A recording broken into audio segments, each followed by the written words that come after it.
Bonsoir à toutes et à tous. Merci d'être venus nombreuses et nombreux chez Carib ce soir pour assister à ce grand débat du deuxième tour.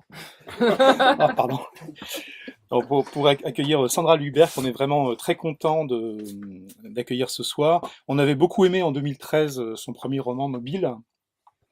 Euh, la toile, c'est vraiment quelque chose d'autre qui va beaucoup plus loin, qui aborde énormément de choses. C'est un roman d'une richesse. Je pense qu'on n'aura pas du tout épuisé ce soir. Donc, pour ceux qui parmi vous l'ont lu, donc tout ce qu'on va dire sera plus ou moins évident. Pour les autres, on va essayer de pas trop dire quand même, de pas raconter l'histoire, parce qu'il y a du suspense, du récit, des choses qui se passent. Ce qui est clair, hein, et c'est sa première caractéristique, et c'est peut-être de ça qu'on veut parler en premier, c'est un roman épistolaire, mais un roman épistolaire du début du XXIe siècle.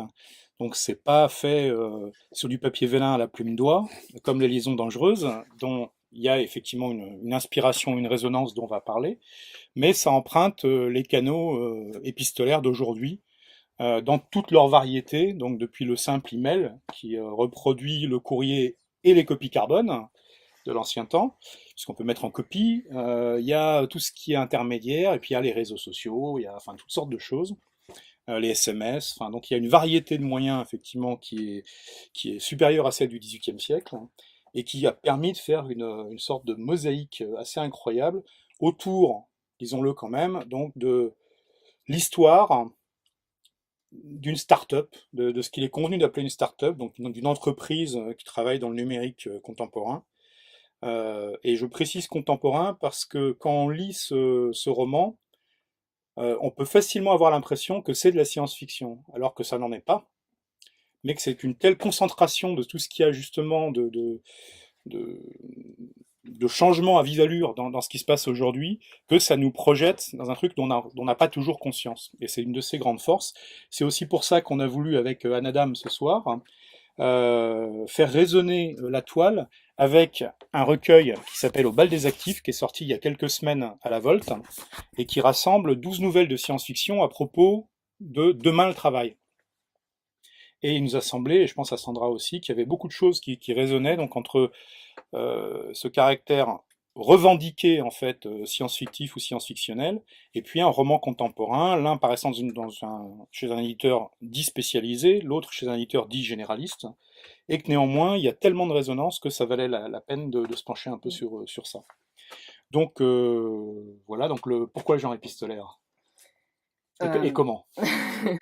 alors, d'abord par goût, parce que j'adore ça. Les liaisons dangereuses, c'est le livre que j'ai préféré toute ma vie, ça c'est sûr. Et par ailleurs, moi ce qui m'intéresse avec l'épistolaire, c'est que c'est un modèle littéraire de réflexion sur le rapport au corps collectif.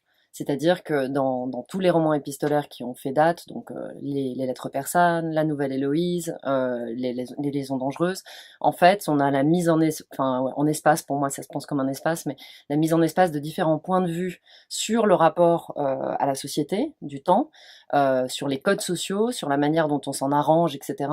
Je trouve que ça se problématise, ça se noue d'une manière qui est particulièrement riche, qui évite comment dire, les choses trop unilatérales, les points de vue assénés, et qui permet au contraire de les nuancer. Par exemple, donc dans les lettres persanes, on connaît bien le principe du regard étranger, avec ces deux persans qui viennent à Paris et qui enfin, utilisent un faux regard d'étonnement qui nous permet de nous questionner sur absolument toutes les choses inquestionnables dans nos habitudes de Parisiens, donc au XVIIIe siècle, mais bon, peu importe.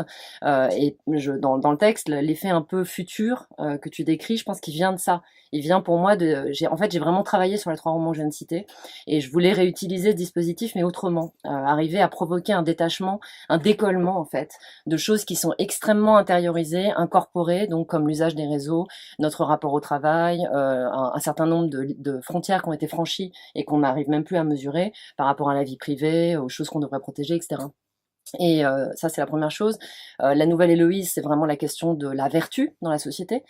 Comment est-ce qu'on peut faire un ordre social qui soit fondé sur des rapports plus justes, des individus qui essayent de se contrôler et en même temps sans être trop dans la brimade.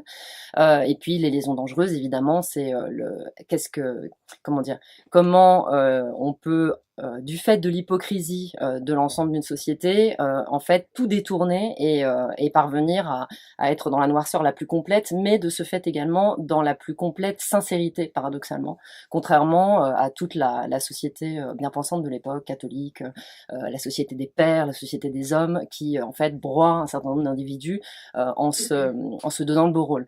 Donc finalement, moi, ce qui m'intéresse, c'est qu'à chaque fois, ça permet de déplacer un regard qu'on aurait trop facilement tendance à avoir. Et c'est la même chose sur ce qui n'est pas du roman épistolaire, mais de l'épistolaire en soi, parce qu'il y a plein d'autres modèles à l'intérieur du livre. Il y a les lettres de Pline, il y a les lettres de Sénèque, la lettre à Ménécée d'Épicure. J'ai mobilisé ces modèles-là aussi parce que c'est la même chose. Il s'agit dans le dialogue, soit avec un disciple, soit avec Tacite pour le cas de Pline, donc avec un père. Il s'agit de questionner encore une fois la place de la morale dans la société, la place de la contrainte qu'on s'impose, qu'est-ce que ça veut dire devoir se limiter pour un corps collectif, est-ce qu'il faut le faire ou est-ce qu'il faut pas le faire. Et je trouve qu'en fait, la littérature épistolaire ne parle que de ça. Donc c'est ça qui m'intéressait, c'était de poser les questions sur l'ordre social actuel, l'ordre du travail, l'ordre politique, avec principalement à la fin avec Istanbul, et de les poser au travers de ce prisme formel qui a été complètement oublié, qui a été réduit à un truc de lettre d'amour sans intérêt, alors qu'en fait c'est vraiment ça la question du roman épistolaire pour moi, et des formes épistolaires.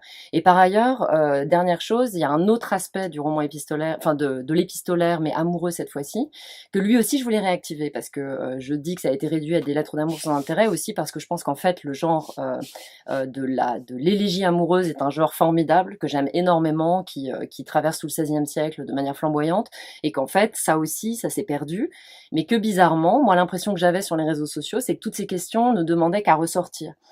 Dans les groupes dans lesquels j'étais sur les réseaux sociaux, les gens avaient une capacité à formuler les choses de manière très frappée, avec beaucoup d'esprit. J'avais aussi l'impression que le désir circulait à nouveau par l'écrit, grâce justement à tout ça, à tous les messages, les choses qu'on utilise à nouveau, et que j'avais le sentiment qu'un nouvel agencement du désir et de l'écrit s'était mis en place. Donc les 3 points que je voulais questionner, enfin 4, c'était le rapport au corps collectif, le rapport entre le texte et le désir, la question de la morale et la question des habitudes qu'on a prises et qu'on peut essayer de questionner en fait. Voilà, il me semblait que la forme épistolaire était la meilleure pour faire ça. Je ne sais pas si c'est assez clair. Si, bah, très. En revanche, ce qui est frappant, c'est que justement par rapport à une forme épistolaire à laquelle on est habitué donc par la forme épistolaire classique, et effectivement, il y a une éclipse assez longue ensuite, de près de 2 siècles, Ouais. avant qu'on la voit réapparaître. Et on la voit réapparaître plutôt à partir des années 80, mais sous une forme assez ludique, en fait, et assez simple en réalité, mais où on utilise, et je pense à un exemple récent, mais qui est une collaboration, en fait. Il y en a 2, en fait, assez récents, mais qui sont à la fois forts et très ludiques, qui sont d'une part le roman de Bolagno, en fait, qui est où Éric Bonargent et Gilles Marchand, en fait, ont joué un jeu méta, en fait, en adoptant eux-mêmes la forme épistolaire, en fait, pour correspondre en tant qu'écrivain à 4 mains, et puis ensuite en faisant jouer à leur personnage un jeu épistolaire.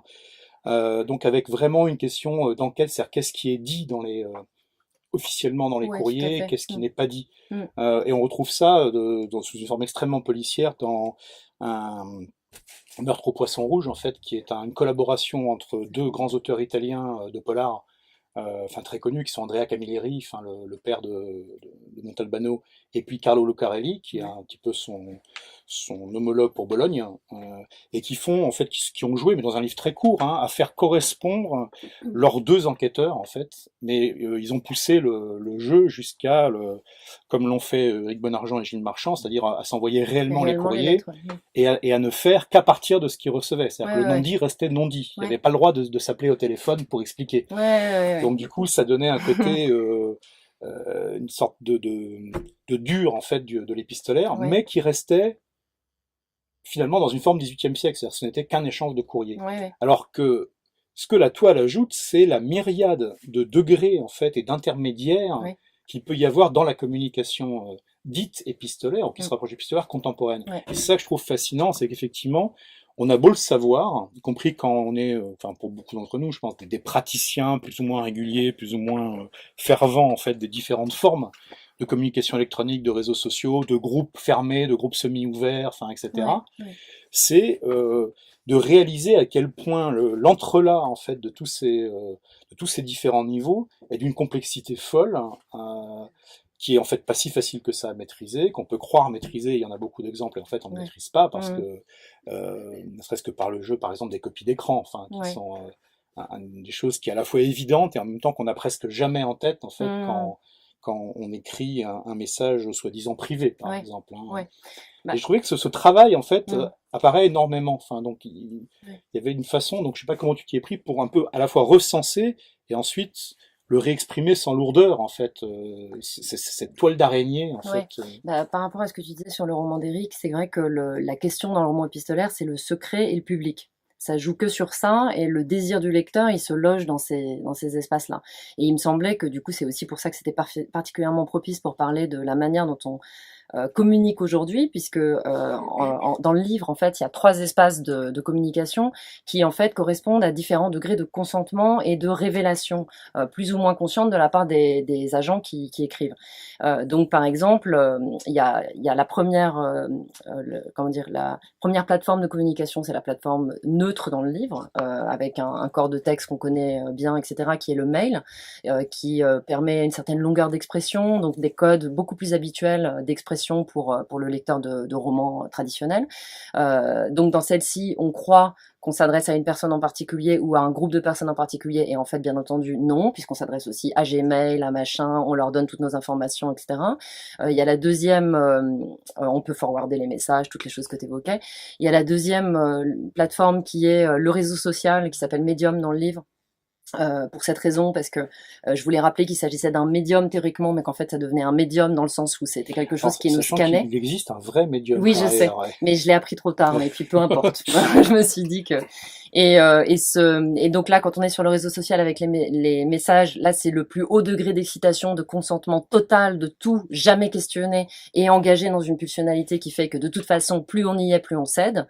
Et le troisième degré, qui est vraiment le contrepoint total, c'est les messageries chiffrées. Et donc là, le seul endroit dans le livre où quand on communique avec un tel, on communique avec un tel, point à la ligne, ça s'arrête.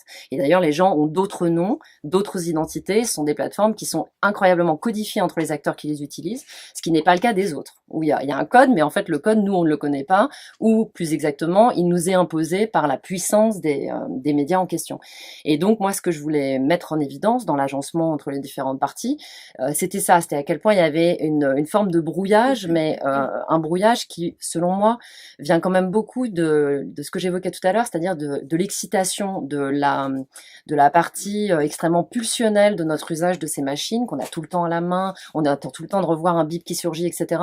Et ça nous, en fait, ça nous saisit par nos corps, et du coup, ben, en fait, on peut plus s'en empêcher. On oublie immédiatement l'implication de révélation, l'implication politique, l'implication économique. Et alors, c'est là que je reviendrai sur la question des rapports marchands, parce que en réalité, le nœud de l'action là, c'est plus du tout le même que dans les liaisons dangereuses, etc. C'est la question de l'argent. C'est la question de qui va rentabiliser quelles informations qu'on a données sans le savoir. Donc, qui va créer les plateformes les plus excitantes pour nous faire donner le plus de choses. Et moi, c'est ça qui m'intéressait. C'est pour ça que j'ai mis en scène ces deux personnages ambivalents, parce que donc l'agence d'art numérique, elle a été créée et dirigée par deux personnages qui sont un petit déplacement avec inversion de polarité de genre de Vallon et Merteuil, qui s'appelle Agathe Denner et Guillaume Thévenin. Et en fait, tous les deux, pour moi, incarnent l'ambiguïté d'Internet dans la mesure où ils sont à la fois des auto-entrepreneurs sans scrupules, qui massacrent le code du travail et qui font ce qu'ils ont envie de faire en permanence pour gagner Ouais, de il y a l'argent. un petit passage très savoureux sur la façon dont le mot même code du travail est utilisé, en Ouais, fait, justement, entre initiés pour, en fait, mais le moquer, mais d'une façon fondamentale. En disant, ouais. C'est-à-dire que toutes les boîtes qui se plantent, ils appellent ça hashtag code du travail. Parce que pour eux, c'est pour ça qu'une boîte se plante. Et ça, c'est leur versant auto-entrepreneur. Puis alors de l'autre côté, il y a leur versant Internet des débuts, Internet des années 80, qui était quand même une utopie relationnelle et politique, et qui, au contraire, voulait qu'on organise un type de rapport social où on se faisait pas gouverner sans donner son accord, on on partageait les connaissances au lieu de les marchandiser, donc exactement l'inverse. Et ils sont exactement sur cette brèche, ils sont les deux. Ils sont à la fois hackers, et dans ces cas-là, ils sont capables de faire de très bonnes choses comme de très mauvaises, et de l'autre côté, chef d'entreprise. Et donc, je voulais travailler autour de ça, l'idée que autour autour de cette question de vie privée, de secret, etc. Donc d'abord, ça nous échappe pour les raisons que j'ai précédemment évoquées, mais en plus, en fait, ce qui se joue, c'est un nouveau usage du capitalisme. C'est-à-dire, cette fois-ci, non plus, enfin déjà dans le livre, il y a beaucoup de réflexions sur la question du travail, comme dans le recueil, mais là, on n'est même plus dans la question du travail, on est dans la question de la rentabilisation, de la productivité des actions ludiques de tous les individus, de nos messages amoureux, de nos recherches, de nos fan clubs pour tel ou tel roman. Tout est rentabilisé, des gamers quand ils sont en train de jouer sur un jeu Killing in Afghanistan, et en fait l'armée américaine récupère leur partie pour savoir comment taper les tribus là-bas. Et en fait, c'est vraiment cette idée que l'intrusion qu'on voit dans le recueil aussi de la Volt, l'intrusion dans les vies des individus a été poussée à un tel point que maintenant nos corps sont en permanence des machines à profit, mais pour tout et rien. Et cette impression qu'on n'arrive plus à éteindre nos machines, même la nuit, etc. Moi, c'est une chose que je voulais essayer de mettre dans le livre, mais précisément, je voulais que ce soit dans un livre, parce que je voulais que ça s'arrête à un moment donné. Je voulais qu'on puisse fermer et que ce soit fini, ce qui ne nous arrive jamais, en fait. Qu'on ne peut plus jamais faire, le truc continue toujours. Et ça, c'est assez effrayant, en fait. Voilà, c'était ça l'idée autour du secret et des plateformes. Voilà. Ouais, mais du coup, je proposais bien qu'on en lise un Oui. premier extrait. Ouais. Alors, donc, bon, j'espère que je vais essayer de faire des coupes improvisées, parce que j'avais pas prévu de le lire. Donc, je lis un mail du personnage élégiaque du livre, qui donc a une relation impossible avec la juriste du livre, qui elle essaye justement de codifier les relations entre les individus sur les réseaux, et n'y parvient pas vraiment, bien entendu, dans le livre. Et là, c'est à un moment où elle a encore réussi à lui échapper, et où il tente une nouvelle stratégie. Donc, samedi 1er juin 2013, session de Maud Trévian. Mail Trévian, un nouveau message, lire. De Ian Cole, le samedi 1er juin 2013, à Maud Trévian. Objet, rep, ce n'est pas ma faute. Maud, une précaution. Je ne maîtrise pas encore mon rôle élégiaque, ce n'est pas ma faute, cela prend du temps. Certaines scènes seront donc susceptibles de heurter ta sensibilité, car je manque encore d'entraînement poétique, je cherche toujours la femme que j'aime dans le réel. Ainsi tu m'as dit avoir été contrainte à la Turquie par ton patron. L'appartement parisien prêté au Carson est situé à Bastille, à quelques rues des locaux de ta boîte, prosaïque. J'ai voulu savoir si tu m'avais dit vrai. Pour cette enquête, j'ai été aussi discret que Stendhal lorsqu'il chaussait des lunettes à verre coloré pour suivre une femme incognito. Ce n'est pas ma faute, pourtant. Dans des locaux aussi transparents que ceux de Line-Up, à strictement parler panoptique, tous mes efforts pour raser les parois de verre ne sont parvenus qu'à me rendre louche. 20 paires d'yeux braqués sur chacun de mes mouvements, avisant néanmoins un regard sympathique, celui de votre responsable marketing, ai-je ensuite appris, j'ai décliné mon identité et demandé à te voir, et elle m'a assuré que tu étais pour l'instant en déplacement à Istanbul. J'ai presque été déçue que tu m'aies dit la vérité, figure-toi. Je n'ai pas eu le temps de m'attarder sur ce paradoxe, je le garderai pour un sonnet, forme boiteuse, et non pour une élégie ou une héroïde, puisqu'en effet je fais maintenant la différence, car depuis l'autre bout de l'open space, une femme splendide s'est jetée sur moi. Las, j'ai d'abord pensé, encore une femme à qui je vais devoir faire l'amour, je ne vois pas comment y couper. D'autant qu'elle n'était pas portée sur les atermoiements. Si les bureaux avaient été séparés par des cloisons opaques, je n'aurais pas conservé longtemps mon pucelage. Son attitude m'a donné à penser qu'elle dirigeait l'entreprise. Elle a dû regretter cet aménagement vitré de petits fascistes. Il en était d'autant plus délectable qu'elle arrache mes boutonnières des yeux. Pas touche, patronne. Il faut choisir. Qui veut gouverner ses employés en leur déniant une vie privée ne peut plus baiser impunément dans son bureau. Voilà un exemplum qui parlerait à la génération marketing. À moins qu'ils n'aient optimisé leur performance au point de ne plus faire l'amour, ce qui est sûrement le cas, à y bien réfléchir. Où en étais-je? Ah oui, ma rencontre avec Agathe Denner. Sans doute ne veux-tu rien savoir de ce qui s'est passé ensuite. Tu m'as suffisamment reproché de te raconter mes coucheries. Pourtant, j'ai envie de t'en parler, car une subtile modification m'a prouvé que la poésie faisait son chemin en moi. Crois-le ou non, en réponse à cette demande d'une clarté remarquable, j'ai joué l'incompréhension. Cela t'étonne? Longtemps, je me suis demandé ce qu'on pouvait ressentir quand on ne couchait pas le premier soir. Si ce point d'honneur a rencontré un tel succès dans les mythologies relationnelles, il fallait qu'il en vaille la peine, me disais-je, sans aller jusqu'à m'en assurer, pour cause de plaisir incompatible avec le recul épistémologique. Hier, chez Line-Up, tout était changé. J'ai ressenti le premier effet de la poésie sur moi. Au fondement de la conscience poétique, il y a le détachement d'avec le corps. À force de lire des dizaines de variations sur le même sujet, je t'aime, tu ne m'aimes pas, on modifie son approche. On se demande ce que la femme cruelle trouve comme plaisir à la distance. La poésie amoureuse commence par la curiosité. Pas celle des corps, celle de la psyché. Pas celle du sexe, celle des tournures. Entre les parois de verre, face à ta patronne incandescente, j'ai été frappée par l'intuition, en somme toute, pardon, par l'intuition qu'en somme, toute l'histoire pourrait bien se résumer à cela, la jouissance du délai. J'arrive pas à couper, donc je le lis. Dieu sait quelle mimique congestionnée ces pensées contre nature pouvaient mettre sur ma face. En tout cas, j'ai remercié froidement et je n'ai pas compris quand elle m'a suggéré de laisser au moins des coordonnées où tu pourrais me joindre, puisque l'affaire semblait urgente. La responsable marketing avait demandé mon nom. Je ne perds pas espoir que cette Agathe Denner persévère suffisamment pour que je puisse, au terme de ma privation poétique, lui montrer que je valais ses efforts de conquête. Est-ce le premier pas vers une vie intense en compagnie d'un clavier ? Il y aurait un bénéfice indéniable, s'en serait fini de toi. J'ai en tout cas identifié la cause de mon problème poétique. Je manquais désespérément de goût pour les privations. J'en rends la psychanalyse directement responsable. J'ai été dressée à considérer la frustration comme l'indice d'un désir mal emmanché. Loin de moi l'idée qu'elle valait la peine d'être explorée. Ainsi privé d'un mode d'expression qui, pour peu qu'il fût tombé juste en termes de siècle, aurait pu m'offrir les prestiges du style, je n'ai pas vu ce que notre non-amour avait de passionnant, cette fichue guérison. Que deviennent les complaisances de l'impossible lorsque l'on doit démonter la casuistique du névrosé ?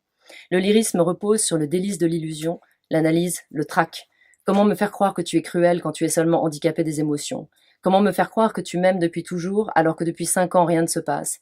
Comment me faire croire que l'obsession violente qui me rive à toi est la tendre plainte d'un amant malheureux, quand ma rage de te prendre ressemble à un désir de meurtre ? Comment me faire croire qu'en faisant tes louanges, même celles que tu ne mérites pas, en construisant du moins un digne objet d'amour, je prends sur moi, alors que je me commets dans la flatterie et la mauvaise foi ? Les poètes s'arrangent pour que leur amour mérite toujours considération. Ils inventent la forme de leur mensonge. L'analyse défait la version complaisante de l'histoire, celle qui permet d'écrire. Je saute quelque chose. Je n'ai pas encore trouvé mes modèles, mais il est vrai que je n'ai lu que les sonnets et des extraits d'auteurs français dans une anthologie du XVIe siècle. Je te tiendrai au courant, mais peut-être pas de ce qui concerne Agathe Denner. Je serais bien capable de devenir secret avec toute cette poésie. Mes amitiés à Erdogan, Yann. Je m'arrête. Voilà. Je suis désolée, mais les messages élégiaques sont extrêmement longs, donc c'est très difficile à couper. Voilà. C'est une des choses frappantes qu'on développera peut-être pas énormément en fait ce soir, mais parmi les nombreux fils en fait qui créent cette trame extrêmement dense de la toile, il y a effectivement toute une exploration d'un rôle assez paradoxal mais néanmoins vital de la poésie élégiaque de Catulle, d'Ovide, Ouais. qui joue un rôle assez essentiel, mais qu'on développera que incidemment Oui. ce soir. Je savais pas quoi faire pour amener le travail par l'élégie. Et du coup, et sur le travail, bon, parce que il irrigue aussi tout le texte, je crois, et il y a cette forme donc de mise en œuvre, alors de frontière déjà entre le travail effectivement et la sphère privée qui est devenue Ouais.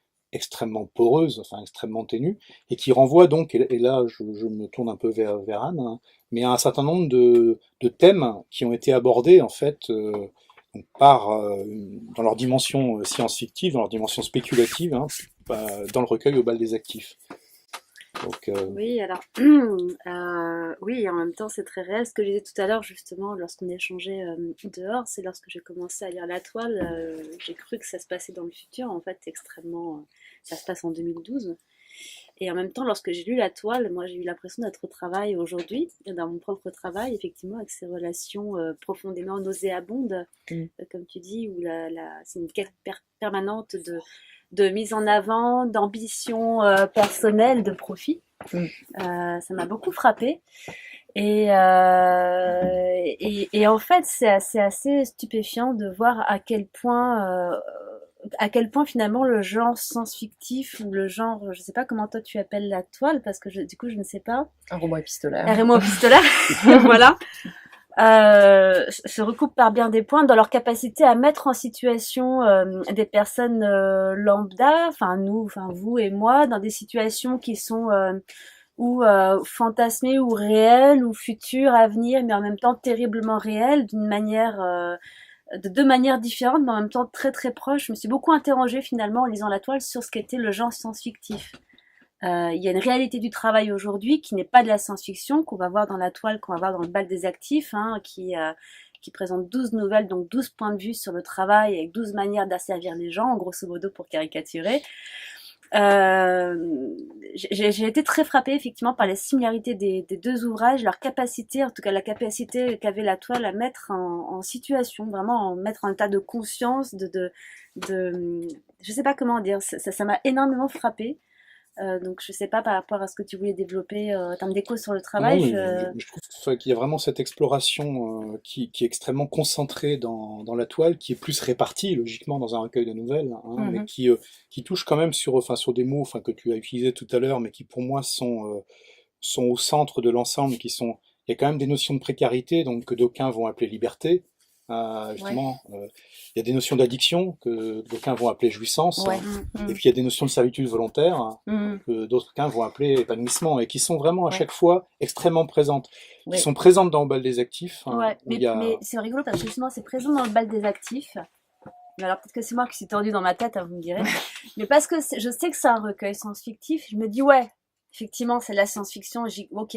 Quand j'ai lu la toile, je me disais non mais c'est pas possible. C'est les hackers, patrons de start-up. Je dis non mais au début je comprends pas. Voilà, et je dis non, c'est pas possible. En fait si ça existe et c'est ça la difficulté, je pense, de notre existence, c'est qu'on est confronté tous les jours à des situations qui doivent, qui doivent nous paraître impossibles, mais qui sont réelles et dont on ne prend pas conscience parce qu'elles nous paraissent d'abord impossibles ou impensables, consciemment ou inconsciemment d'ailleurs. Hein. Et ça donne le vertige finalement de comparer les deux prismes. mais sur des choses toutes bêtes, mais qui ne font pas les gros titres en général, mais qui font quand même l'objet d'articles hein, dans les journaux de grande diffusion, enfin, hein, Mhm. et ça pas depuis 2 ou 3 ans, donc même avant les réseaux sociaux, ne serait-ce que sur la question de la propriété en fait des emails en fait qui sont échangés sur un serveur d'entreprise Ouais, et qui sont formulés par un salarié en fait dans ses horaires de travail, mais qui sont à destination privée. ouais. Il y a des kilomètres de jurisprudence hein, sur le fait à quel moment le patron peut-il s'en servir en Ouais. fait contre le salarié, est-ce que c'est opposable ou pas? Et il y a eu vraiment des Mhm. arrêts, enfin, y compris donc avec la CNIL qui est intervenue lourdement sur ces sujets-là. Et on en parle, bien sûr, on le sait, mais tant qu'on n'est pas directement concerné, ça reste un peu en toile de fond, quoi. Ouais, mais Bon, parce qu'il y a un effet submergent. Ouais. Et par ailleurs, la question qui me semble envisagée dans les deux, c'est la question de l'obtention de la subordination des individus. Je pense que de la même manière que le management a mis en son principe l'idée qu'il fallait obtenir le consentement plutôt qu'imposer la subordination, là on a exactement le même type de raisonnement, c'est-à-dire que finalement il faut faire de chacun des individus le bureau des objectifs et des études qu'on avait dans les usines tayloriennes et que ce soit lui-même en fait qui soit tout le temps en train de s'imposer ce genre de choses, ce qu'on met en place, donc des cadences, des objectifs, etc. Ce qu'on met en place avec l'évaluation permanente dont tu parlais. Et l'autre jour, je me disais avec horreur, j'y avais même pas pensé en faisant le livre, mais je me disais qu'en réalité Facebook c'était vraiment l'outil idéal de ça. On est en permanence en train de s'évaluer sur des choses non évaluables. C'est l'outil de mesure quantitatif le plus permanent qu'on puisse imaginer. On se soumet nous-mêmes à ce truc-là tout le temps, consciemment, en permanence. Ce qui fait de chacune de nos activités des choses qui sont mesurables. Et c'était le rêve de Bentham dans son dernier texte. Jeremy Bentham, il est connu pour son texte sur le panoptique, où très peu de personnes surveillent beaucoup de personnes, mais en fait, son dernier texte, il essaye de réfléchir sur l'inverse. Comment beaucoup de personnes peuvent surveiller très peu de personnes. Et là, il s'agit du contrôle des gouvernés dans son dernier texte. Et en tout cas, il essaye de réfléchir sur cette question de savoir comment on va faire pour contrôler les conduites. Et c'est là qu'il élabore non plus l'idée de toujours tout voir, qui est quand même aussi présente sur les réseaux sociaux, mais l'idée d'évaluer chacune des conduites. Et plus, il le dit expressément, plus on évaluera les conduites dans leur totalité, y compris dans la vie privée des individus, ce que Taylor d'ailleurs met en place, puisqu'il vérifiait ce que mangeaient ses ouvriers, Ford, il vérifiait ce que mangeaient ses ouvriers, les familles qu'il avait, etc., parce que c'était une manière de les rendre plus productifs. Il y a cette idée de prise en charge totale qui s'assimile à quelque chose qui serait de l'ordre du bien-être accru, alors qu'en réalité, c'est là qu'on a tout cédé et qu'on est pris dans la machine à un point où on n'arrive plus, c'est ce que tu dis, on peut faire des jurisprudences, mais alors c'est toujours un peu trop tard, il y a un truc où on est tout le temps envahi à l'avance. Et il me semble que dans le livre, les méthodes d'Agathe Denner et Guillaume Thévenin, les gens, ça m'a fait d'ailleurs très plaisir, les gens me disent c'est insupportable, on a envie de les tuer quand on lit le livre, et ça me fait très plaisir quand les gens me disent ça, Mais parce en fait, que on a envie de tuer tout le monde. Parce qu'ils se prêtent tous au jeu, oui, en fin oui. de compte, sauf Ah peut-être oui. Maud qui essaie de résister. Ouais, c'est un peu c'est Vaguement, ambivalent. ouais. Mais ils se prêtent tous au jeu et c'est vrai que c'est Bah, sauf qu'on le incroyable. fait en fait, en vrai. Mais tout à fait. C'est Mais ça c'est ce le... décalage Ouais. entre ce qu'on fait au quotidien et ce qu'on va lire dans la toile, ou je Mm. peux parler du bal des actifs aussi, mais dans la toile. Il y a une prise de conscience, une prise de distance, Ouais. une prise de recul qui est assez énorme. Ouais, dans le bal des actifs, il y a une nouvelle qui, moi, m'a beaucoup frappée. C'est la deuxième nouvelle, dans laquelle, alors je me rappelle plus exactement de l'intrigue, ça fait un moment que je l'ai lu, mais le personnage principal est un jeune homme très beau qui gagne sa vie très difficilement en vivant avec un autre ami très beau dans un appartement. Ils sont filmés en permanence et les images de leur beauté sont en permanence sur les réseaux sociaux. Et il a gagné énormément de viewers parce qu'il a été violé par une femme lors d'une transaction de prostitution. Et du coup, c'est atroce parce que lui, il souffre un calvaire. Il est en procès contre elle, sa vie est devenue un cauchemar. Mais du coup, il est devenu la mascotte des réseaux, quoi. Et c'est une espèce de situation comme ça horrible où en fait, le jour où son procès s'arrêtera, c'est sûr qu'il va perdre. Mais c'est surtout le problème que si son procès s'arrête, il perd tous les viewers. Donc ça y est, il a plus de revenus. Et je trouve que ça ressemble à enfin pour moi, ça ressemble à ce qui se passe dans le livre, c'est-à-dire on est à un niveau de torsion de tout ce qui devrait y avoir comme rapport entre les individus. Mais en fait, ça attire de plus en plus. C'est une machine qui s'auto-alimente, quoi. C'est-à-dire que si on suscite de la curiosité nauséabonde, etc., chez les individus, bah, plus on amène des choses, plus ça s'entretient. C'est ce que dit à un moment donné le personnage de Marion Pisani. Il se trouve que donc Agathe Denner fait ressurgir un scandale qu'elle met dans les réseaux sociaux et Marion Pisani doit se positionner et elle dit mais pourquoi je dois me positionner sur un truc de ma vie privée, c'est délirant. Et en même temps, si elle fait pas ça, elle va perdre tous ses fans parce que elle est une idole du milieu queer et qu'elle peut pas se permettre que le scandale éclate. Et il y a vraiment cette idée que en fait on est oui c'est ça la transaction se passe à un niveau auquel on n'accède jamais en fait. Et c'est ça qui est très compliqué. C'est enfin voilà, c'est ça que moi je voulais dire sur le. Et il me semble que les salariés ressentent la même chose dans les entreprises parce que finalement les objectifs au nom desquels on les soumet à ces étranges tortures qu'ils doivent eux-mêmes gérer en permanence en étant convaincus qu'il s'agit de leur épanouissement personnel, elles visent quelque chose qui leur échappe. Et bien entendu, puisqu'il s'agit d'une rentabilité financière qui finalement échappe à très peu de monde sur cette terre. Donc c'est ça qui me semble être la très grande perversion. C'est une analogie qu'il faut utiliser avec précaution, mais je trouve qu'il y a en tout cas des effets pervers massifs de cette manière de gérer le travail, les rapports entre les individus, où on a complètement dépolitisé les situations et où la seule logique étant économique, étant économique et avec la très grande intelligence des dispositifs de surveillance qu'on vient d'évoquer, de gouvernance, eh bien les gens sont obligés de se projeter les uns contre les autres comme ça se passe dans la toile et voilà.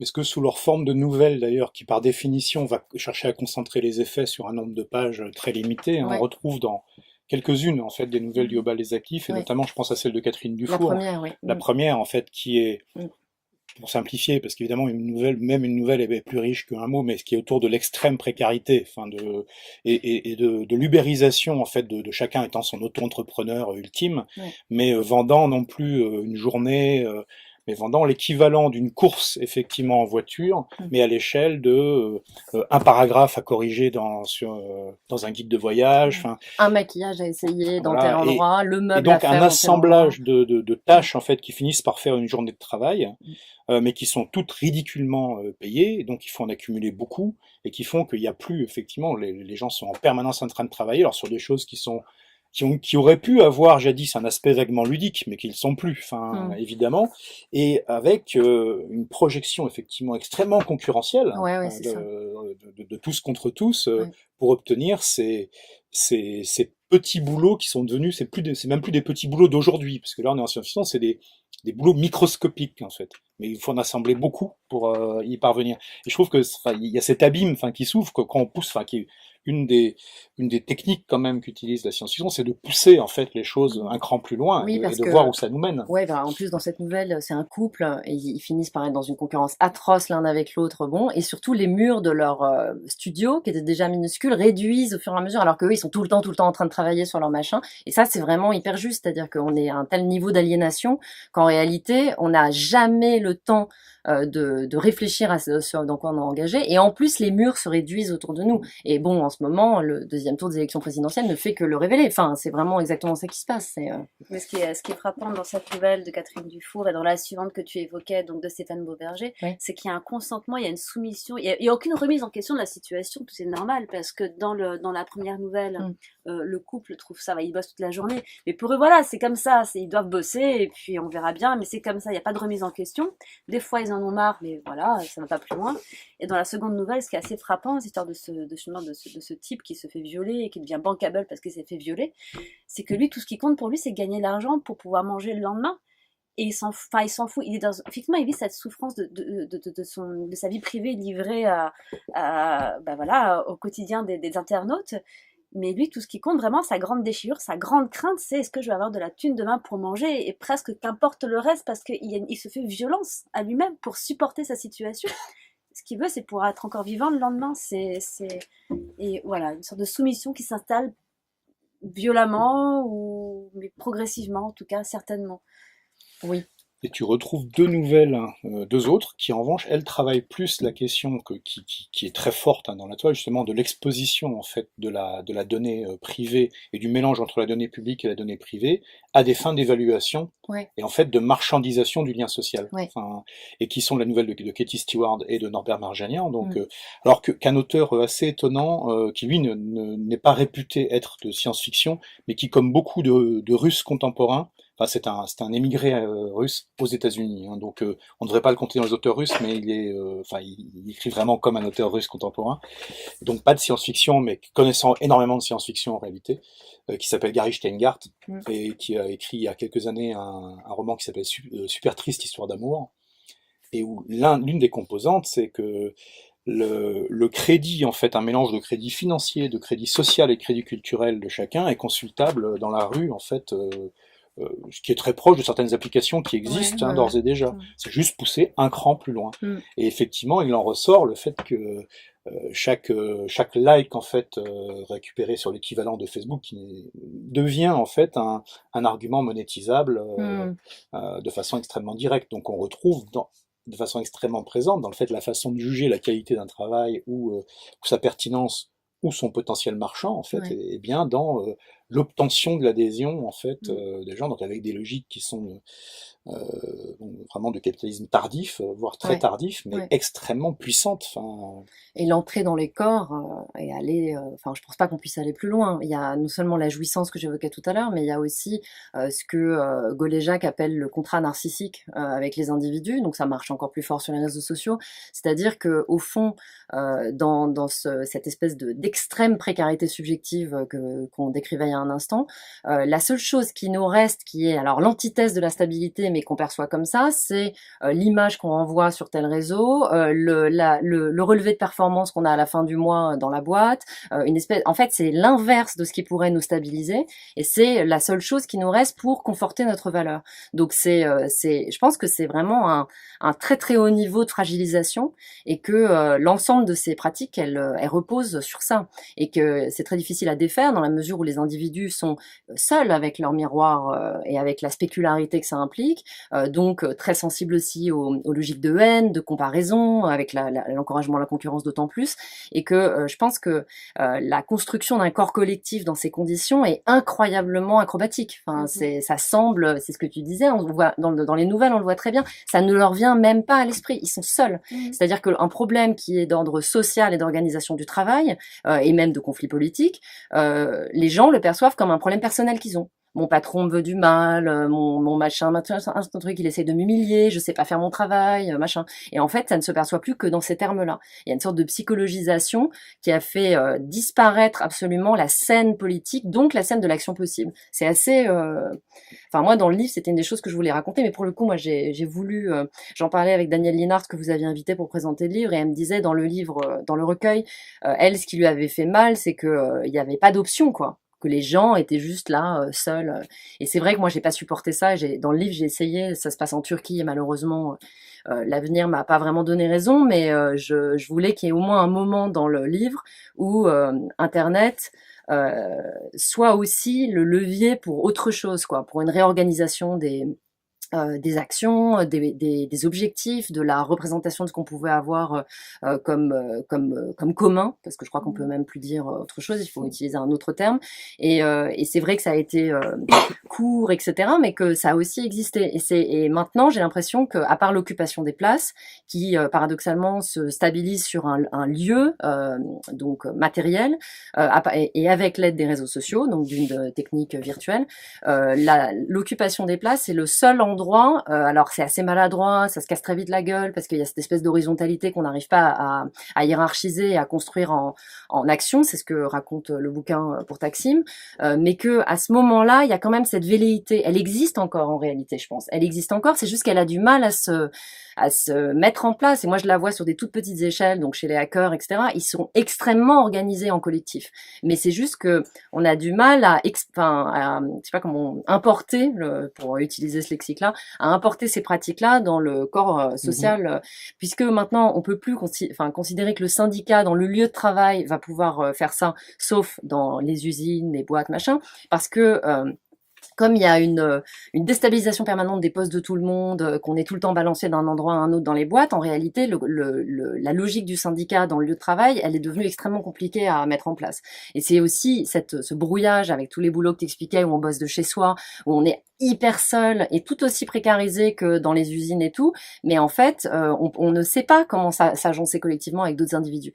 Et c'est vrai que en fait, les réseaux sociaux ont cette double face, tout comme Agathe Denner et Guillaume Thévenin ont une double face, de pouvoir aussi offrir cette mise en relation. Cependant, la puissance, ça rejoint ce que tu disais tout à l'heure, la puissance des multinationales qui nous disent quoi utiliser sur les réseaux est tellement forte, et les verrous qui posent les uns après les autres d'utilisation des différentes choses, de non-compatibilité d'un logiciel libre avec telle ou telle chose sont tellement rédhibitoires avec le peu de temps dont on dispose, qu'on est face à des séries d'empêchements. Mais c'est vrai qu'en réalité, il y a des solutions. Donc ça, c'est un des trucs...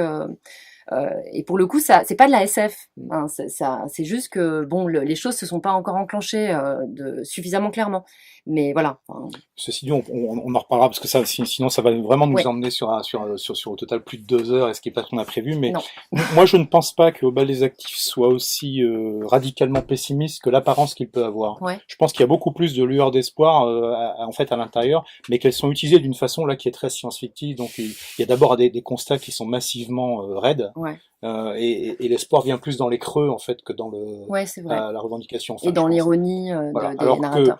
effectivement, toi tu as construit une offre qui a beaucoup plus d'ampleur, enfin, et dans laquelle il y a effectivement de l'espoir. Mais on retrouve dans les différents cas sur cette question, enfin, du travail, cette question de servitude volontaire, Ouais. et le fait que il y a quand même une question de comment, et ça c'est une des questions de sociologie du travail majeure, parce que on a longtemps raisonné en fait sur une sociologie du travail des prolétaires, mais il y a tout cet encadrement intermédiaire, ou intermédiaire même supérieur, Ouais.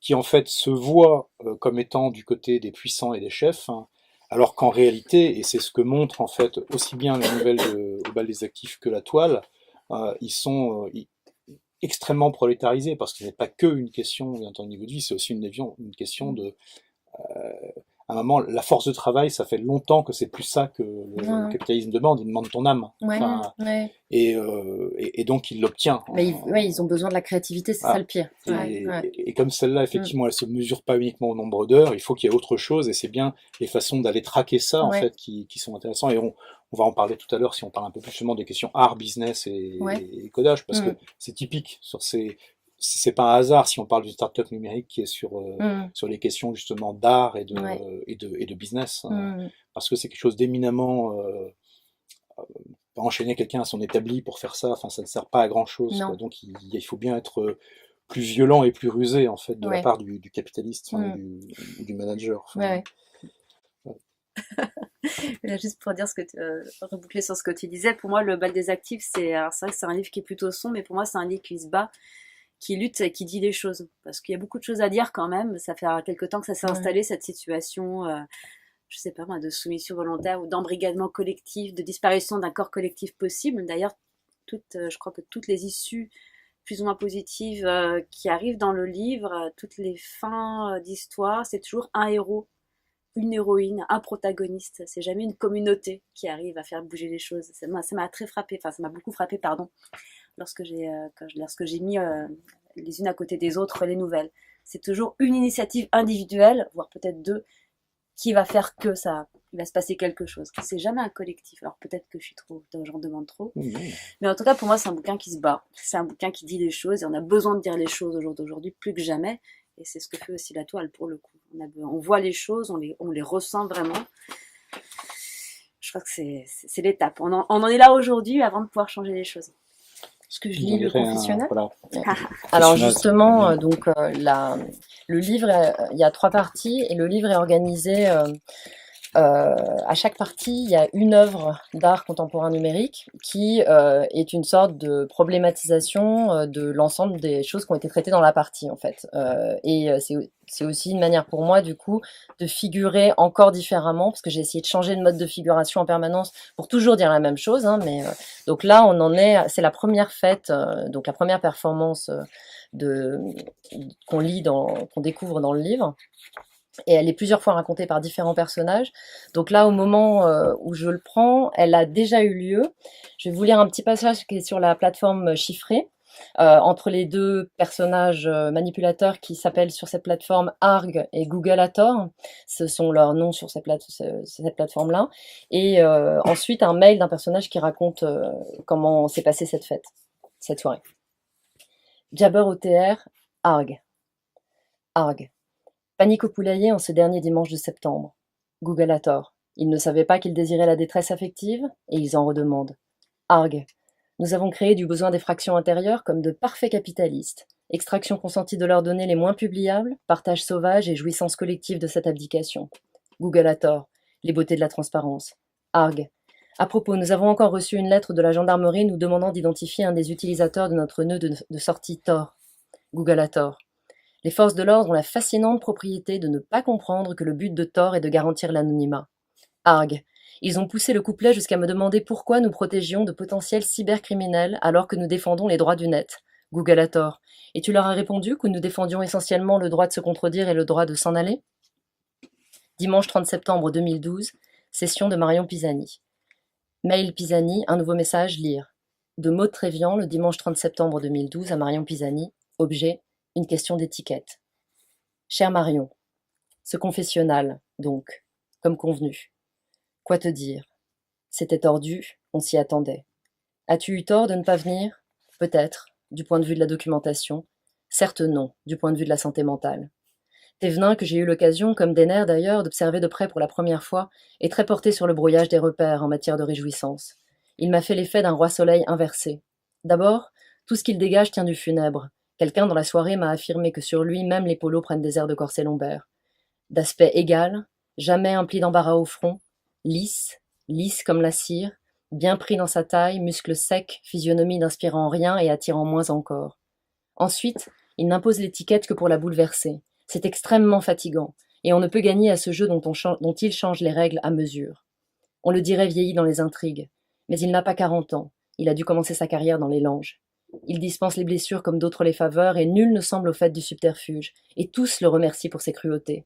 Il n'a fallu qu'un pied dans la mondanité préparée par ses soins pour que les mots ombre, cabale, ambition, implacable surgissent dans mes pensées. Le temple numérique nous était réservé. Des travées de champagne zéro dosage, décidant de notre occupation de l'espace. Au mur, des fils de discussion étaient projetés et défilaient. J'en ai lu un ou deux avant de m'arracher à cette capture de toute vigilance. Il s'agissait de ragots ou de confidences mobilisant la plus basse qualité de curiosité, l'ensemble tenu par une musique électronique directement branchée au corps, infiltration venue de 4 musiciens dans la faveur la plus marquée du maître de cérémonie. Nous étions enserrés par les directions sonores et les parois de discussion virtuelle, et nous déplacions selon l'agencement des coupes. Il n'en fallait pas davantage pour nous perdre, mais ce n'était qu'un début. Cela s'est accru, imperceptiblement, sous couvert d'un déroulement mondain des plus classiques. Guest list, découverte des convives, premier verre et prise de position, sushi quand déjà trop d'alcool avait été bu, attente trop longue, que ça commence. Plus personne n'était à soi après 23 heures. En vérité, ça avait déjà commencé, puisque l'enjeu n'était que de nous désaxer. Après 2 heures de présence, nous n'étions plus que consentement aux expériences de Thévenin, et des nerfs, je suppose. Leur gémellité est une évidence. Ils agissent de concert. À 23h15, Éloi Gamelet, l'artiste, son strabisme divergent, son air roué d'enfant de cœur pervers, a inauguré l'une des 2 cabines en béton allégé, la musique ramenée à une seule fréquence pendant la confession. Que nous voulions attendre ou non sa sortie, le regarder ou non, nous interroger ou non sur ce qu'il pouvait dire, nous avons senti dans nos viscères s'écouler son confiteor. C'était prévu. L'atmosphère commençait à se charger d'une fièvre. Qu'avouerait Gamelet le contrefait? Quelle confidence exigerait-il en échange des pénitents suivants? Tel était le fonctionnement des 2 boîtes de confession, j'avoue, puis je pose une question à celui qui me succède. Insensiblement, les débats s'animent, on s'inquiète, on s'agite. Pendant cette suspension, un événement a lieu. Un événement incompréhensible et inquiétant que je soupçonne Thévenin d'avoir voulu tel. Il se tient avec des nerfs au milieu des habitués de la War Room, les décisionnaires de line-up, qui tous se démènent pour mériter leur abaissement, quand soudain, il court à un homme blond qui approche la main d'un rouleau californien. « En pleine confession !» hurle Thévenin blême. « Vous ne respectez donc rien ?» Tout le monde avait continué à parler, à manger sans s'interrompre pendant la confession de Gamelet. Le code tacite de cette mondanité voulait qu'on s'amuse des rituels religieux. J'ai oublié de te dire que les serveurs étaient en soutane. Rupture complète du contrat, donc. Thévenin exige que sorte le Philistin. L'homme blond se raidit, le rouge lui monte aux joues, le rouleau californien au bout de ses doigts tremble. Thévenin dénoue lentement sa cravate, sa pâleur devient cadavérique, l'autre commence à protester de manière plus articulée, brandissant son rouleau qui s'écrase sensiblement. Thévenin fait claquer sa cravate en l'attendant dans le vide, il s'immobilise, le cuir en ligne entre ses 2 poings, puis lâche la détente sur une desserte. Le bruit tranche le silence installé par les musiciens. Nous avons tous un sursaut, ou devrais-je dire une convulsion. Enfin, il déclare « Je jette mon fouet pour ne pas fustiger un de mes invités et laisse tomber la cravate à terre. » Le rouleau californien n'est plus qu'une bouillie. L'homme blond, une face rouge et une suffocation. Entre-temps, Gamelet est sorti de la cabine de confession A, claudiquant plus encore qu'à l'accoutumée, ses talons retentissants, irréguliers, sur l'ardoise au sol. Il s'est arrêté devant Thévenin pour laisser place au rythme exact des pas de celui-ci, se dirigeant quant à lui vers la cabine de confession B, comme prévu par le protocole dont nous avions été avertis. Les lanceurs de confession étaient bien choisis, tu le constates. La barre de l'aveu forcément placée très haut, ou plutôt très bas. 8 convives encore sont passés aux cabines, spontanément, si l'on peut ainsi qualifier notre obéissance aux ficelles qui nous tiraient, l'excitation grandissant de ce que les nouveaux initiés ne devaient rien révéler de ce qui se jouait dans les confessionnaux. Alors, la musique s'arrête, et au micro, voix imperturbable tombée des enceintes, le guitariste annonce « Minuit ». Immédiatement, s'affiche une des confidences faites à l'ordinateur dans les cabines en même temps qu'une voix électronique la fait entendre et que les musiciens commencent à composer dessus. Confidence 1. J'ai honte du temps passé sur Medium. Les j'adhère et les commentaires sont la mesure de mon plaisir et de mon existence. Un embarras diffus gagne la salle. Nous tous, que cet aveu concerne, sans exception. La deuxième partie de soirée avait commencé. Les révélations se sont succédées, se sont emmêlées dans la musique. Pour ceux dont je faisais partie, qui n'étaient pas encore passés aux aveux et qui savaient ce qui adviendrait de leurs propos, la règle avait changé. Il fallait avouer une chose publiable, donc suffisamment générale pour ne pas nous être attribuée personnellement, et susceptible cependant de mettre les autres mal à l'aise. Quoi qu'on fasse, on se trouvait forcé d'aller dans le sens d'une cruauté grandissante, au jeu de qui aurait le plus honte, il fallait retourner les humiliations partagées en victoire de formulation. C'est une des choses que je trouve assez extraordinaire dans la toile, c'est que c'est quand même assez terrible hein, comme livre, enfin, c'est une grande dureté, enfin, il faut être honnête, et en même temps, le nombre de pages où on se marre, en fait, est absolument invraisemblable.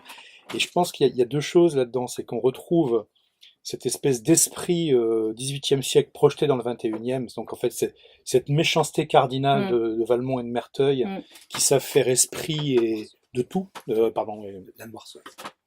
Mais il y a vraiment cet aspect où il y a beaucoup d'esprit en fait dans la façon de jouer, et là on le voit bien, et puis de chercher qu'est-ce qui pourrait être humiliant pour les autres, finalement qu'est-ce qui pourrait être drôle, comment on peut faire un bon private joke entre nous sur le dos d'un tel ou une telle. Et c'est vraiment à l'œuvre tout le long, mais avec les moyens enfin, que tu indiquais au début, qui sont plus ceux, effectivement, Ouais. de l'échange relativement feutré du XVIIIe siècle.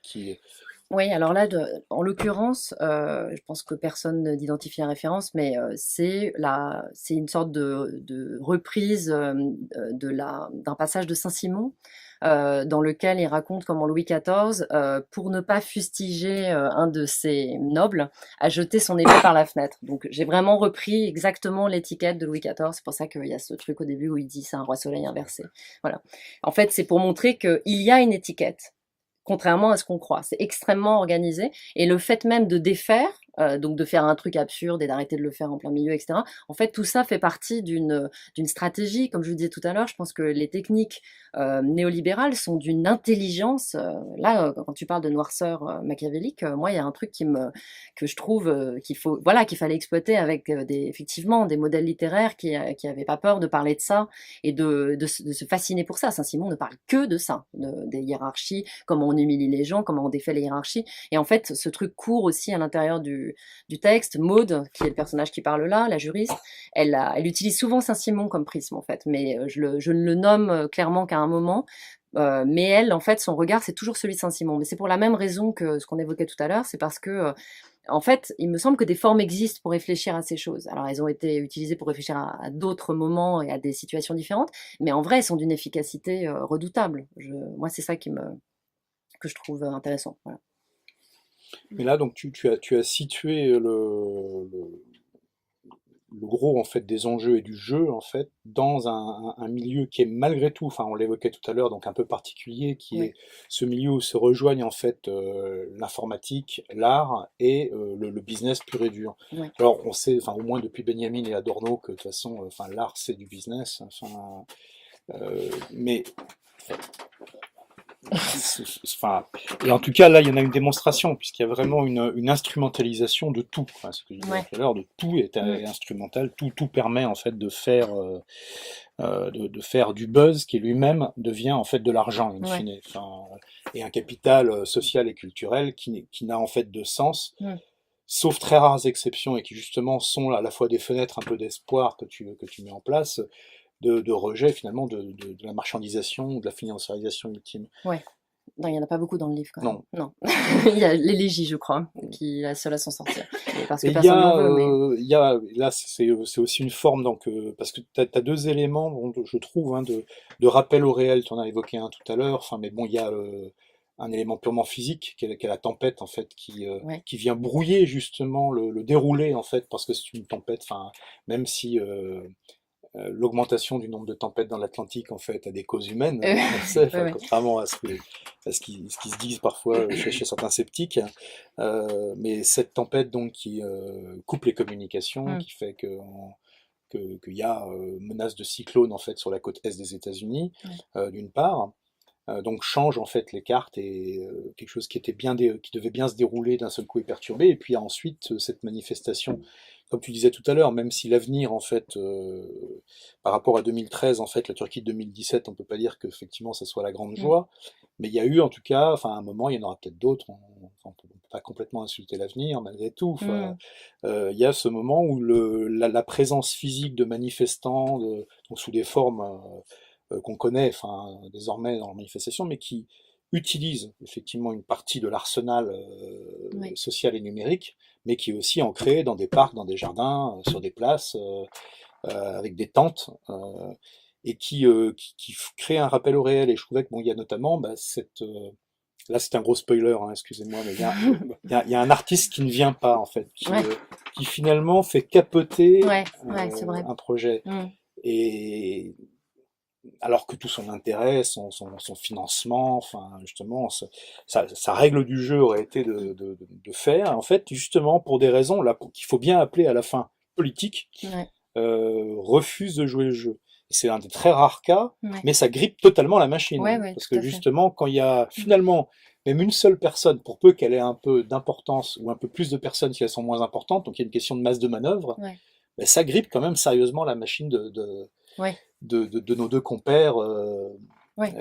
à qui pas grand-chose ne résiste sinon. Hein. Oui, effectivement, je répondrai après sur le cyclone, mais il s'appelle Kubilay Demir et c'est un artiste turc qui sont allés chercher à Istanbul pour des raisons de manipulation qui leur appartiennent. Et en fait, effectivement, ça se retourne contre eux. Et ça, pourquoi? Parce que c'est le moment de l'occupation de la défense du parc Gezi, de l'occupation de la place Taksim. Et en fait, Kubilay Demir, il préfère aider les manifestants en installant des VPN, en fabriquant des cartographies des services de soins, en repérant l'arrivée des forces de police au moment où on peut encore les contrer, etc., plutôt que faire un truc voilà, pour le gratin parisien, etc.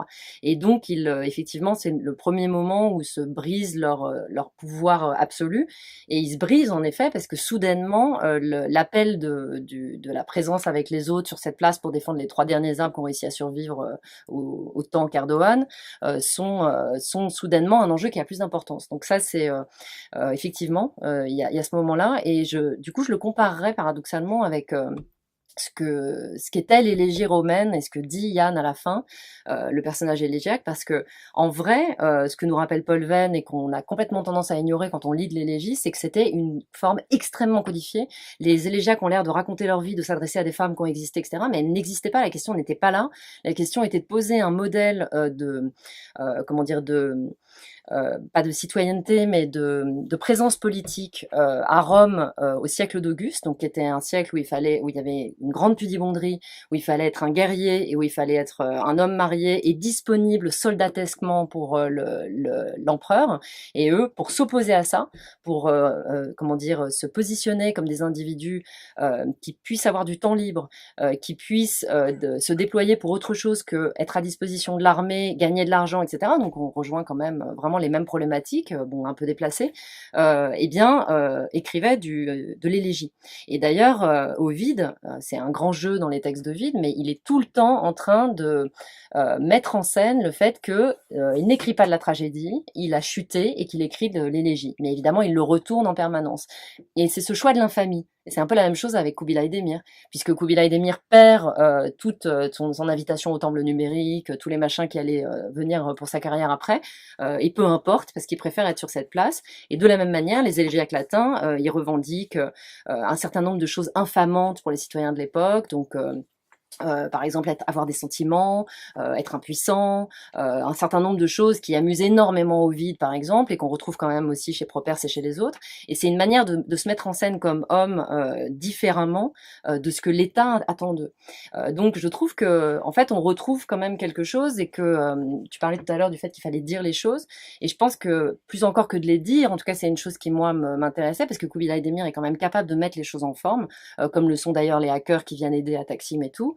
Il y a cette idée de pouvoir donner une forme à des choses, parce qu'on est plongé dans l'informe de l'excitation perpétuelle, et que la forme des réseaux sociaux, elle nous est donnée, elle nous est imposée, et qu'il y a cette idée qu'on peut en fabriquer d'autres, des formes. Et les hackers qui m'expliquent ça, moi je suis incapable de réexpliquer parce que j'y comprends rien, mais bon, quand ils m'expliquent ce qu'ils font, c'est ça pour moi, c'est de l'invention de formes, de manière de s'organiser les uns avec les autres, de manière de bouger les informations.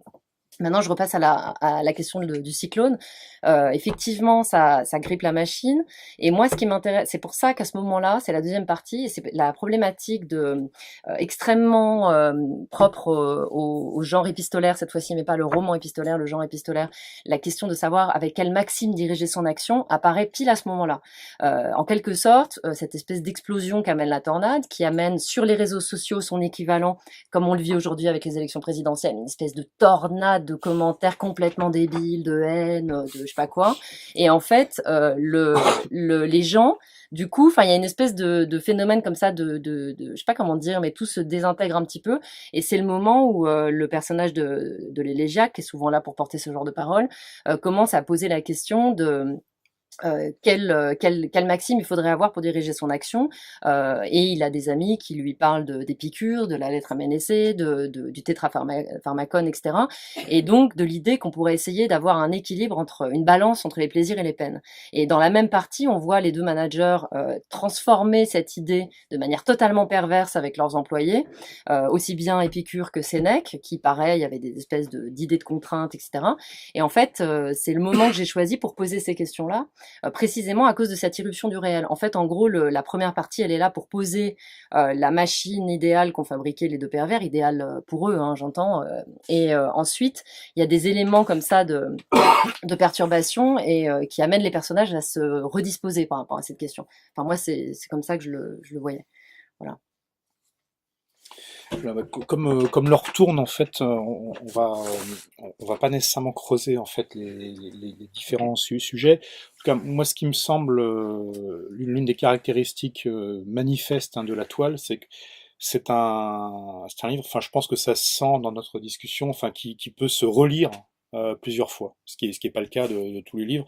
Il y a vraiment une épaisseur et euh, un plaisir qui est différent en fait à chaque fois, c'est-à-dire que le livre se dévore hein, réellement et il est donc à la fois sombre et drôle, et ça c'est une belle réussite, mais il y a effectivement des couches superposées très fines en fait C'est comme quand tu de lis une BD beaucoup de choses. d'Astérix quand t'es petit et puis tu relis après. Ouais, non, mais et je trouve ça assez fascinant. Il y a vraiment, enfin, il y a Ouais. vraiment une épaisseur qui en fait un livre à géométrie variable et complexe, enfin, qui est pas du tout univoque, hein, qui peut pas enfin, d'ailleurs, on serait bien en peine de tenter de le résumer en quelques phrases, justement. Il foisonne beaucoup mais dans le bon sens du terme.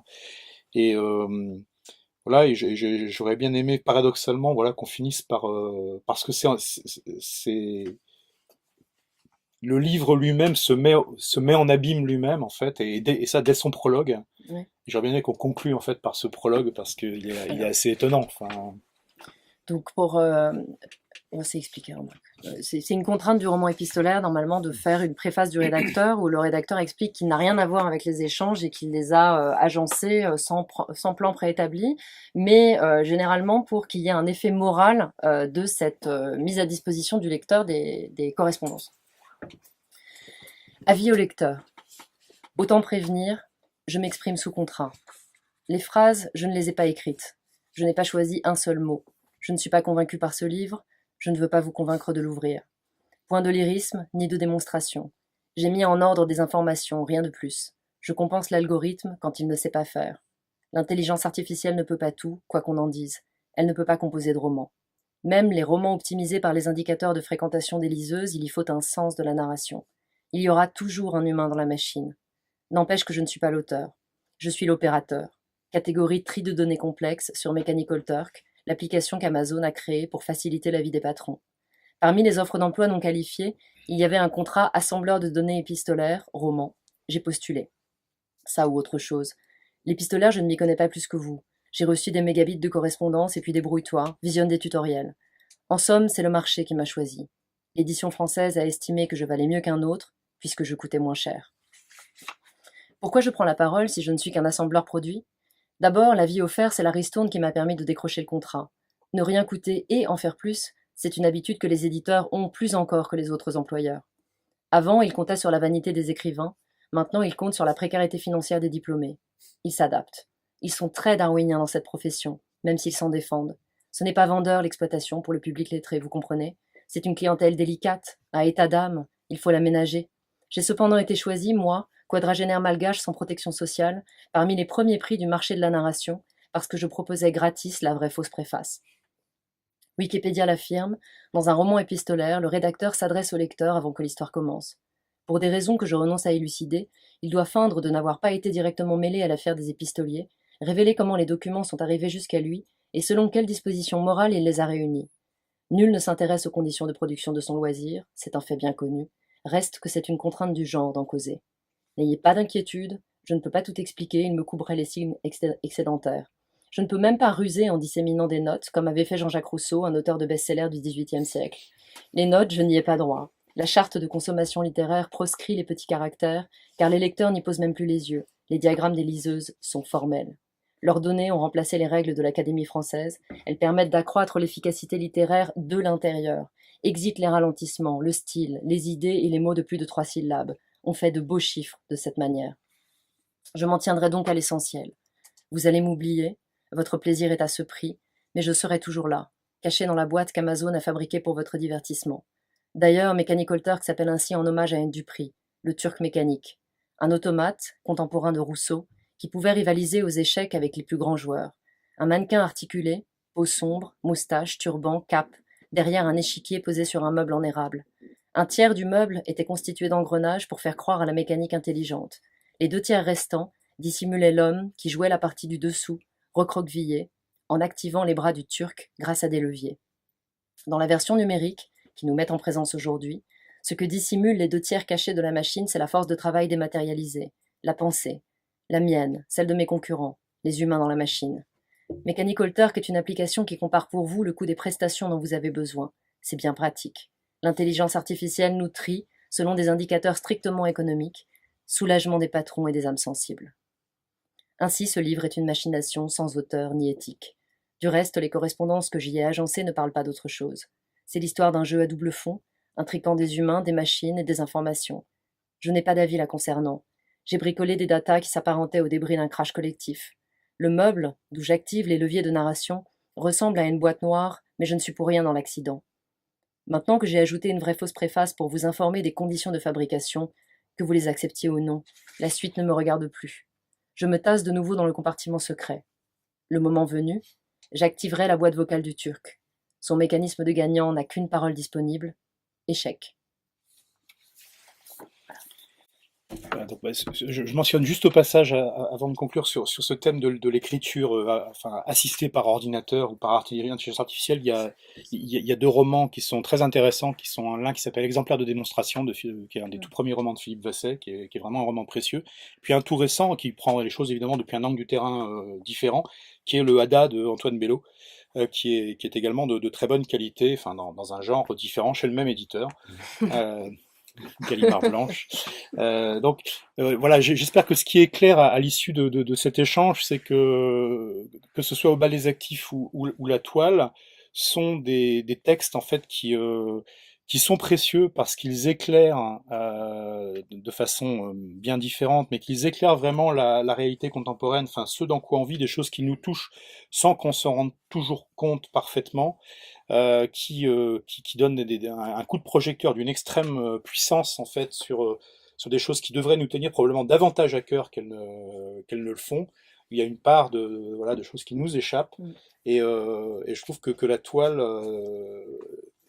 joue un rôle incroyable. Voilà, Ada de Antoine Bello joue ce rôle de façon incroyable et spectaculaire. Et encore une fois, enfin, je crois qu'on a été très sérieux en fait ce soir dans cette discussion. C'est un roman qui est aussi d'une extrême drôlerie, quoi. Il faut le dire. Enfin moi en tout cas, je me suis marré tout le long. Je trouve ça affreux, moi. Je trouve ça très très drôle. Moi, ça me fait beaucoup rire aussi. Mais il y a une forme enfin oui d'ironie qui est énorme, Oui. mais il y a aussi une forme de ce qu'un auteur très différent appellerait d'humour du désastre, qui est Antoine Volodine. Et on retrouve, il y a une forme d'humour du désastre dans la toile. Donc voilà, et en tout cas, merci beaucoup Sandra d'avoir accepté de venir nous en parler, de venir nous éclairer donc sur certains des recoins un peu complexes de ce roman. Merci beaucoup Anne de nous avoir fait partager aussi au bal des actifs et les résonances, puisque vous les avez tous les deux lus en fait, et vous avez pu en parler entre ces ouvrages, sont aussi symptomatiques de notre époque, il faut bien le dire. Voilà. Donc merci beaucoup à toutes les deux. Merci beaucoup.